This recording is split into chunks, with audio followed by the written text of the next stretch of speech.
I'm at Tyndale University College at the Ravi Zacharias Summer School, and I'm thrilled to be here today with Andy Bannister. And Andy is the director of Ravi Zacharias Canada. So welcome, Andy. Thanks. Great to be with you guys again. And you have a brand new book.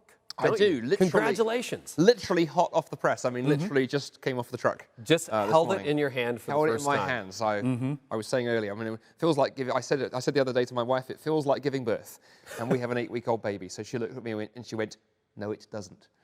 It's not the same at all. The closest possible thing. Not the same at all. Very exciting. Right, and it's called The Atheist Who Didn't Exist. That's right. It's called The Atheist Who Didn't Exist. The subtitle, it's got a little subtitle, or The Dreadful Consequences of Really Bad Arguments. There's some really bad arguments out there. Yeah, so basically it's, I mean, every author says this, they think their book is unique, but it's an attempt to do something I think no one has done before, which is combine kind of apologetics and humour and comedy and theology and have some fun. Because one of the background to it was I began to get frustrated with a lot of the Christian responses to some of the atheist arguments we hear in our culture. They were very highbrow, they were very philosophical. They weren't being read by Christians because they were often quite boring. Or not understood by people. And certainly not read by non-Christians. Right. And so I found myself thinking, how do I write a book that actually you could genuinely give to a non-Christian friend, genuinely, not pretend you're going to. And they would want to read it? And they want to read it. And I think the thing with The Atheist Who Didn't Exist is I say to people that you can say to your non-Christian friend, you may not agree with everything that Andy says, but I absolutely, well, almost absolutely, guarantee you'll laugh, you'll cry, you'll find it funny, and hopefully you'll enjoy it. And you'll get to the end and go, I had fun with that. So you're trying to get past the straw man thing where you take his weakest argument and just poke a hole in it and then move on. Yeah, exactly. But you know, but at the same time, showing how bad some of those arguments are. So give us another example. What are some other terrible arguments? So for example, I mean, let's tell the story of how the book began. I mean, it was interesting to illustrate this.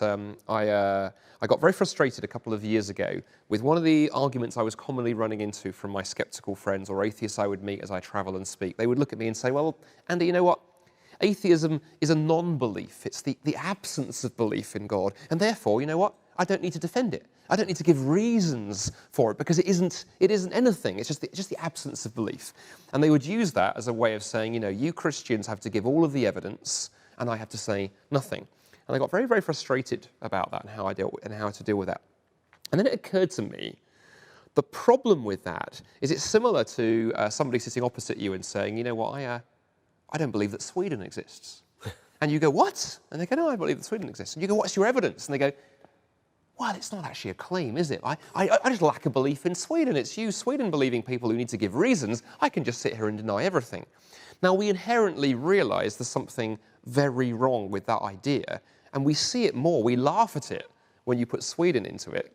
We take it seriously, or some people do, when you put atheism into it. And so the original title of the book, Sweden Doesn't Exist, is the second chapter of the book begins with a fictional coffee shop conversation with a friend of mine who denies the existence of Sweden. And so we have a bit of fun with that. And then what I do is I step back and say to people, all of the things that we've just laughed at in that dialogue actually are the same problems that we encounter when you meet an atheist who wants to say, I don't need to give reasons for my atheism. And what you can do is you can expose those weaknesses, I think, through comedy. And hopefully, and I've had good experience of this happening, I found my atheist friends, when you go that route, being willing to laugh slightly themselves and say, okay, yeah, I sort of see what you mean. Point. And the other thing I want to be clear in the book as well, I'm not making fun of atheism. I'm being satirical, engaging a little comedy, and at the same time saying, look, as Christians, we need to laugh at ourselves as well. Because sometimes we say things that look downright stupid and behave in ridiculous ways. But let's actually let's actually call things out for what they are. What are some silly things we do as Christians? What are some things that you kind of wish, I wish Christians just wouldn't say that anymore? I think some of the sound bites we come up with is one that annoys me. I mean, I remember for years as a young Christian, we would go around with T-shirts that said things like, you know, Jesus saves. And it wasn't until a non-Christian friend went, I mean, what are we talking? Are you talking banking or something? And I thought that was. He has a lot of money. That was brilliant. And then a friend of mine tells the story of taking a friend to church in London, this church one Sunday, and the older at the door shook his hand, this non-Christian's hand, and said, "Oh, welcome to our church. Have you found Jesus?" To which, without blinking, the non-Christian went, "Have you lost him?" And he wasn't being funny. It was just the natural response. And I think sometimes those little clever one-liners that we come up with that sound okay, perhaps in Christian settings, because we all know what we mean, Right. but you say them to someone who has no background, they just make us look stupid and shallow. And so I think that's one of my concerns. And then the other thing I think we do as Christians that drives me nuts is in the UK, we'd use the phrase the kind of language of Zion. You know, we use churchese, Christianese, and we say words without realizing that our non-Christian friends have no understanding what we mean. Sometimes those are little catchphrases. Sometimes they're theological terms. You know, we throw words around like sin. Now, you and I know what that means because we're Christians. Well, we think we know it. Or we think we know what it means. But if you're a non-Christian who hasn't any background of the church, you've grown up and your family weren't Christians, you have no idea what that word means. And so, for example, in the book, I was very careful to try and go through and excise any kind of language like that. So, although I am an apologist, if you look at my job title, the word apologetics doesn't appear once in the book because the average non-Christian, none of my secular friends know what that word means. They just have no concept. So rather than try and explain it, let's just throw it out. Let's find another way of saying the same thing so that people can understand us. What was the toughest argument? Like, you've got a number of chapters, you run through a lot of arguments. What was the toughest one for you to deconstruct? Like, of all the atheist, positions, what's the one you went, oh, that's a really good point? I think I would say, yeah, there's a couple of ones, I think. I think there's a lot of atheist writers you'll find who attack the very concept of faith because, faith is toxic, faith is bad, or, in the words of the late Christopher Hitchens, faith, religion, poisons everything. And they've tried to set up this dichotomy between faith and reason. That was a tough one to deal with. Not so much like I think was the argument was a good one. It was a hard one to try and help my non-Christian readers understand that everybody has faith, which is where I land in that chapter. Everybody does. But to set that argument out in such a way that people track with you. And also, I think, because someone like Christopher Hitchens in his book, God Is Not Great, begins that argument by just listing all the places in the world that he's been as a journalist where religion has gone badly wrong. And you get to the end of his litany, I mean, he just goes through a whole list of them, just the A's and the B's, and he says, we've only covered, 1/13 of the alphabet, and look at what we've covered.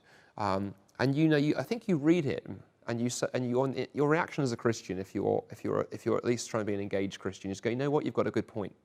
You have got a good point, because when religion goes bad, it can go terribly bad. It goes really bad, and Christians, unfortunately, not immune from that. Whether it's historically with things like the Crusades and some of the ways that Christianity behaved, or places in the world right now, where if we're honest, I think we should look at some of the things that are done in the name of Christ and go, if I was a non-Christian, I would want nothing to do with anything you guys stand for, because that would be, and overcoming that obstacle was tough. Yeah, I find that too. I mean, even, I don't have a lot of control or influence about what's happening globally, but I look at my Facebook feed sometimes and I'm embarrassed about what Christians post and how we argue sometimes. So if I've got a neighbor, a cynical brother-in-law, sister-in-law who's always like, well, I don't mind Jesus, but I can't stand Christians, and that's why I'm not a Christian. What is a good response to that? How would you advise it? I think one of the interesting things I like to say around that issue in particular is I find it interesting how many of our skeptical friends, without realizing it, are actually edging themselves closer to Jesus in the language they're using, by which I mean this. When somebody says, I dislike organized religion, I like Jesus, but I don't like the church, and that's often the subtext, I often find it interesting to say to the person, it's interesting you would say that, because you do realize that Jesus spent most of his time alienating religious people and attracting irreligious people. I mean, if you look at it, Jesus spends most of his time antagonizing the Pharisees, who were the organized religion of the day, and he's hanging out with tax collectors and prostitutes and sinners and drug addicts and all those kinds of things, such that the religious types are criticizing him for it.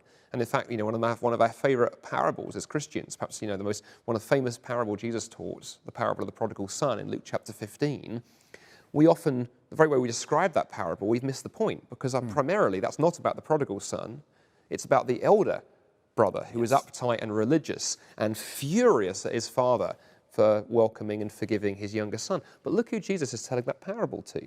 He's telling it to Pharisees who are religious.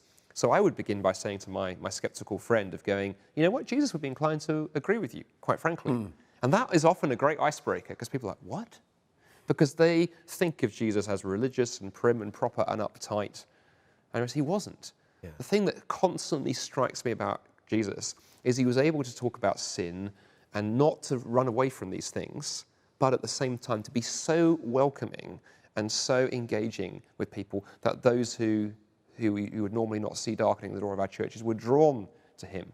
And I often say, you know, what a model we need to rediscover in the church today, because you look at some of the big issues dividing our culture into, I mean, sexuality to name just one, and go, Jesus managed to talk about issues like that in such a way that he didn't avoid calling sin what it was, but that people were falling over themselves to hang out with him. Yeah.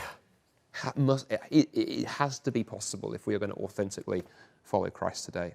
So if someone has really had that combative, or, you know, I got to defend my faith, or I don't know enough to do that well, and they're like, okay, I want to talk to my unchurched neighbor, I want to talk to my brother-in-law, my sister-in-law, whatever. What's one place they can start? What's the best way to start the next conversation, in your view? I would say a really easy principle that anybody can learn, whether they are academically wired and really into the intellectual stuff, or just like an ordinary Joe or Josephine, is to go learn to ask questions. So I think as Christians, we often do too much talking. And one of my colleagues says that a really good principle when you're engaging with anybody is ask your friend, your neighbor, your colleague a question, and keep asking them questions until finally they stop and ask you one. So a good example with atheists, if someone says to you, I'm an atheist, I often like to respond by saying, well, that's really interesting. Atheist tells me what you don't believe. Atheist. Well, I'm not a believer in the tooth fairy, but that doesn't tell you what I do believe. So you're an atheist, you don't believe in God, fine. Tell me what you do believe. And often there'll be a sort of strange response to that because they won't have been used to that question. Sometimes they'll say, I don't believe anything. To go, well, I don't believe that for a start. I'm sure you believe something about politics or justice or something. Tell me what you believe. What animates you? And that can be really interesting because it turns the conversation around. And I think if we can learn to ask questions, and if they throw objections to Christianity out, this can work too. You know, why do you ask that?